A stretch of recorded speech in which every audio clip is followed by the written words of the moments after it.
Məncə mənim həyatımın ən böyük problemi günün 48 saat olmamaqdır. Uzun bir müddətdir ki, başa çıxa bilmədiyim bir problemim var. Yuxu problemi. Mən yuxudan ayıla bilmirəm.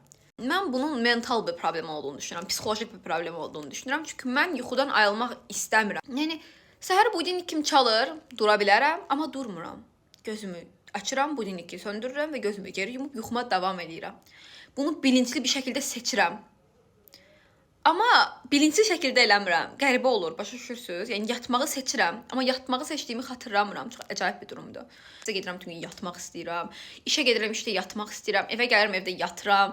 Kursa gedirəm, kursda yatmaq istəyirəm. Yəni bir şey söyləyim, mütəmadi olaraq yatmaq istəyirəm. Amma sadəcə yatmaq və yatmaq istəyirəm. Çünki yuxuda gördüyüm həyat real həyatımdan qat-qat, amma qat-qat yaxşıdır. Nəsə dostlar, indi işimə getməliyəm.